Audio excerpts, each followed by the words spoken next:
Cara buat narasi yang baik untuk konten. Yang pertama adalah pahami audiens.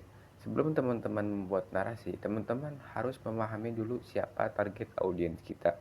Karena usia audiens itu mempengaruhi sudut pandang ketika kita membuat sebuah video. Misalnya, kita membuat video diskusi perihal politik.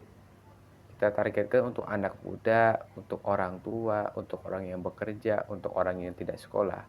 Itu memiliki perspektif yang berbeda-beda. Teman-teman, sebelum kita bicara lebih lanjut lagi perihal narasi, kita harus tahu dulu target kita itu siapa. Kalau misalnya target audiens kita itu anak-anak, ya kita buat lebih sederhana. Target audiens kita adalah orang-orang yang mungkin pendidikannya kurang, ya kita buat lagi sederhana dan mudah dipahami bahasanya. Ketika kita bisa memahami siapakah target kita, kita akan lebih mudah bagaimana kita membuat sebuah narasi yang nantinya kita kemas, kita buat untuk dijadikan sebuah konten.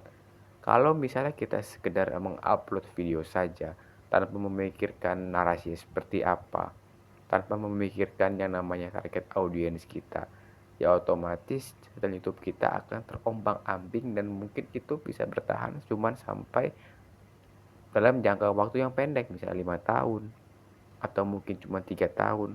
Kalau untuk 10 tahun ke depan itu tidak akan bisa bertahan karena kita tidak punya target audiens yang jelas. Ketika kita memulai konten, kita harus punya target audiens yang jelas dulu.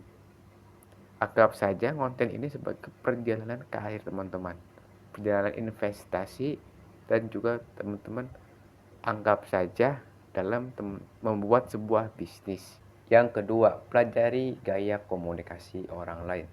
Ketika kita ingin membuat sebuah narasi, kita juga harus bisa memahami bagaimana orang lain berkomunikasi.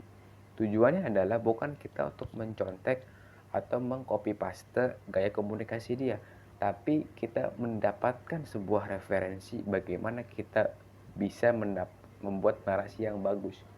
Karena narasi itu kan kita yang akan sampaikan, bukan sekedar kita tulis di dalam sebuah aplikasi catatan, tapi kita juga harus bisa menyampaikan dengan gaya komunikasi. Nah, kalau misalnya kita tidak berbaur dengan orang, atau mungkin kita tidak menonton video-video tutorial berkomunikasi, kita akan tertinggal. Ya, bukannya tertinggal, tapi kita tidak memiliki sudut pandang yang luas. Ketika kita ingin membuat sebuah gaya komunikasi yang khas di channel YouTube kita, apapun channel YouTube-nya, mau itu menampilkan wajah, mau tidak menampilkan wajah, harus ada gaya komunikasinya. Kalau misalnya tidak ada gaya berkomunikasi yang khas, channel YouTube tersebut mungkin tidak akan dikenal oleh banyak orang, tidak akan dianggap oleh banyak orang dimanapun di dunia ini gitu loh. Karena kan YouTube ini kan cakupannya seluruh masyarakat, bukan hanya seluruh Jakarta, seluruh Jabodetabek, seluruh Indonesia, tapi seluruh dunia ini. Bahkan orang di luar negeri saja, di beda benua, itu dia bisa mengakses video kita.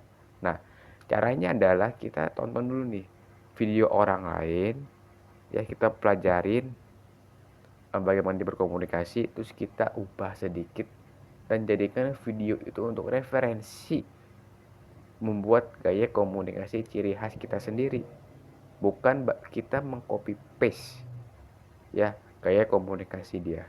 Yang ketiga, pahami narasi yang sedang berkembang. Di sosial media pasti ada narasi yang sedang berkembang, entah berita politik, entah berita gosip dan lain sebagainya. Banyak sekali narasi yang memang berkembang setiap harinya dalam waktu 24 jam ini. Jadi teman-teman jangan sampai ketinggalan berita. Semua berita, semua narasi teman-teman harus pahami. Bukan hanya narasi, tapi tren. Ya, tren dan narasi itu adalah senjata yang paling kuat dan teman-teman sebagai kreator harus bisa membaca arah ini. Kalau kita sudah bisa mempelajari hal tersebut, ya, otomatis kita akan bisa membuat narasi sendiri.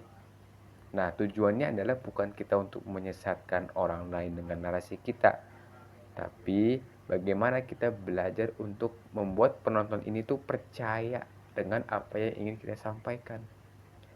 Semua channel YouTube, walaupun tanpa wajah atau menampilkan wajah, kunci di narasi. Kalau animasi atau efek-efek, kalau editing atau thumbnail yang bagus itu belakangan. Tapi ketika narasinya ini tidak bagus, otomatis semua editingnya juga akan berantakan. Sehebat-hebat kita editing, sehebat-hebat kita promosi, ini nggak akan tetap disukai penonton karena narasi ini jelek, narasi kontennya. Ingat, narasi itu adalah kunci utama kita. Bagaimana kita membuat video yang berkualitas, ya, bagaimana kita membuat penonton ini suka dengan video yang kita buat. Yang keempat, perbanyak referensi membaca buku dan berkomunikasi dengan orang lain. Kenapa dua hal ini sangat penting? Yang keempat ini ada sebenarnya ada 2 poin, jadi gue gabungin. Nah, tujuannya adalah agar membuka sudut pandang baru dan juga membuka atau kita bisa mengenal istilah-istilah baru. Entah dalam bahasa gaul, entah dalam bahasa akademis dari buku. Kalau kita perbanyak, misalnya kita rajin membaca buku, otomatis kita kan otak kita tuh berfantasi gitu loh. Dia berfantasi, mungkin kalau ada kata-kata yang baru kita paham, otak kita bakal mikir ini artinya apa. Nah, itu kan menambah kayak kebahasan kita dalam menyampaikan sebuah narasi. Nah, kalau untuk berbicara dengan orang lain juga sama, tapi kalau berbicara dengan orang lain, kita bisa memahami gaya komunikasi dia. Ini sudah gue sampaikan di nomor poin 2 tadi. Intinya adalah 4 poin penting ini teman-teman harus bisa kerjakan. Jangan sampai dilewatkan dan teman-teman latihan. Karena ini latihannya nggak perlu biaya. Bisa dilakukan di mana saja. Cukup bermodalkan internet, bisa. Bahkan tanpa internet pun bisa. Karena ini adalah basic kita dalam berbicara kepada orang lain. Jika komunikasi berbicara kita sudah bagus, tinggal kita membuat narasi yang bagus. Karena narasi dan berbicara atau komunikasi itu adalah poin penting kita bagaimana mengembangkan channel YouTube ini agar cepat sukses. Cukup sekian dan terima kasih.